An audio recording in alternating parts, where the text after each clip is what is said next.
Hello అండి, very good morning.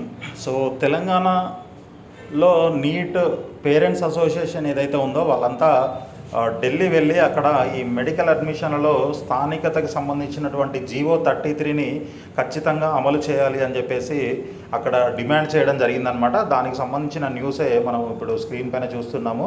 ఢిల్లీలో neat parents association యాక్చువల్గా ఈ జీవో 33 అనేది మన తెలంగాణ స్టూడెంట్స్కి ఎటువంటి అన్యాయం జరగకూడదు అన్న ఉద్దేశంతో తీసుకొచ్చారనమాట. ఇంతకుముందు ఉన్న రూల్స్ ఏంటి అని అంటే మనకి అప్పుడు 6th నుంచి 12th వరకు ఏదైనా ఒక 4 years ఇక్కడ తెలంగాణలో చదివినట్లయితే వాళ్ళు లోకల్గా పరిగణించబడేవారు.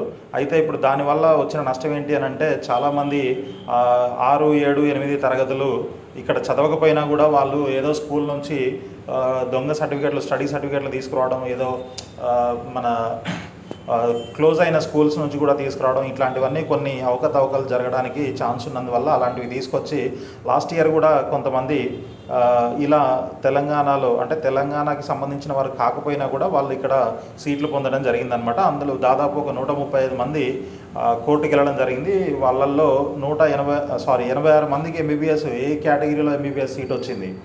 అదేవిధంగా ఇంకా కొంతమంది బి కేటగిరీలో తీసుకున్నారు, ఇంకా కొంతమంది బీడీఎస్లో కూడా సీట్ తీసుకోవడం జరిగిందనమాట. ఈ విధంగా దాదాపు ఒక 120కి పైగా తెలంగాణకి సంబంధం లేని విద్యార్థులు వచ్చి ఇక్కడ సీట్ తీసుకోవడం వల్ల చాలామందికి తెలంగాణ విద్యార్థులకి అన్యాయం అయితే జరిగిందనమాట. సో దాని ప్రకారంగా ఈ జీవో అంటే అలాంటి అన్యాయం మళ్ళీ జరగకుండా ఉండాలని చెప్పేసి జీవో 33 తీసుకురావడం జరిగింది.